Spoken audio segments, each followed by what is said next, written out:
సీదరేనా అది అత్తనే ఉన్నది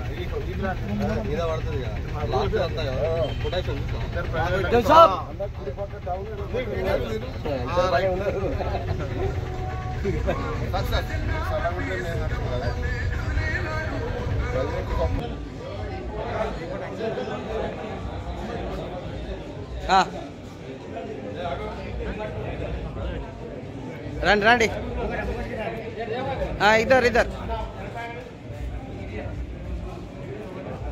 రాజ్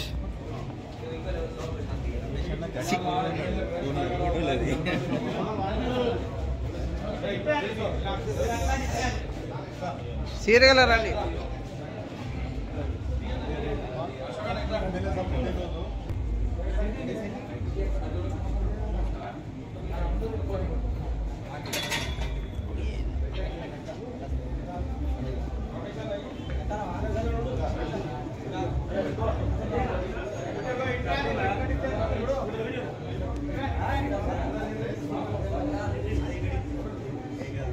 అమ్మ జరగమ్మా కొంచెం ఇది జరగండి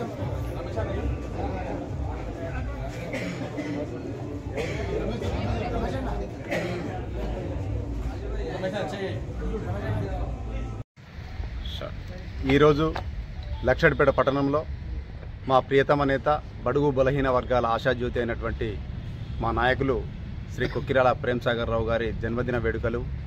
లక్షపేట మండలం నుంచి వెళ్ళి కాంగ్రెస్ పార్టీ శ్రేణుల మధ్య జరుపుకోవడం ఆనందోత్సకరం.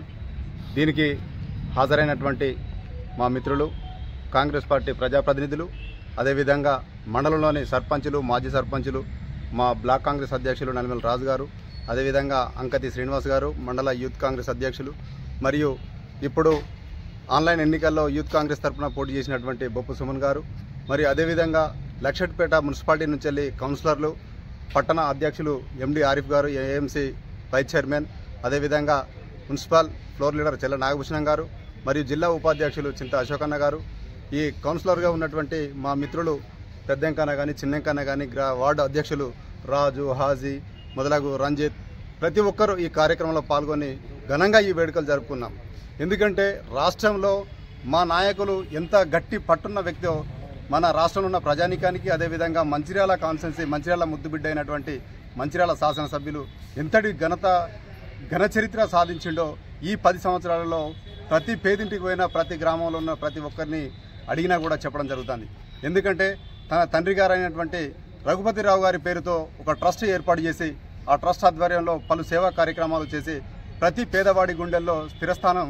సంపాదించుకొని, ప్రేమ్సాగర్ రావు గారు, సురేఖమ్మ గారు ఎవరంటే మా ఇంటి, మా అన్న, మా పెద్దోడిగా, మా ఇంటి ఒక పెద్దన్నగా ఒక భావించే పరిస్థితి వచ్చింది ఇలా మంచిర్యాల కాన్స్టిట్యున్సీలో. అదేవిధంగా కాంగ్రెస్ పార్టీ ఈ ప్రభుత్వం ఏర్పడడానికి మా పెద్దలు ఇప్పటివరకు చెప్పినట్టు తన పాత్ర ఎంతో గొప్పగా చెప్పుకునేటువంటి పాత్ర ఉంది. బట్టి విక్రమార్క గారు పాదయాత్ర చేసిన సందర్భంలో ఎనలేని కృషి చేసి మా కార్యకర్తల్ని కూడా వెంబడి తీసుకొని ఆ పీపుల్స్ మార్చిలో పాల్గొని పూర్తిగా నేనే అన్ని తానే చేస్తున్నానని చెప్పి అనే విధంగా కాంగ్రెస్ పార్టీ ఇలా రాష్ట్రంలో రావడానికి తన పాత్ర ఎంతో కీలకంగా వ్యవహరించిననేది మేము చెప్పగానే చెప్పుకోవడం జరుగుతుంది. ఎందుకంటే ఇవాళ రాష్ట్రంలో కాంగ్రెస్ పార్టీ అవలంబిస్తున్నటువంటి పాలన, ఇవాళ ప్రతి పేదింటికి వచ్చేటువంటి పథకాలు ఎంతో ఆహర్నిశంగా చెప్పుకోవచ్చు. ఏంటంటే ఇవాళ ఇందిరమ్మ ఇల్లు అనేది ముందు ఈ దసరా పండుగకి ఇస్తామని చెప్పడం జరుగుతుంది. కానీ అమలు చేసినటువంటి ఉచిత కరెంటు కానీ, అదేవిధంగా గ్యాస్ కనెక్షన్స్ కానీ, మరియు అదేవిధంగా ఉచిత బస్సు కానీ, ఆరోగ్యశ్రీ కానీ ఈ పేద మహిళలకు ఎంతో ఉపయోగపడేటువంటి పథకాలు తీసుకొచ్చి ఇలా రాష్ట్రంలో ఈ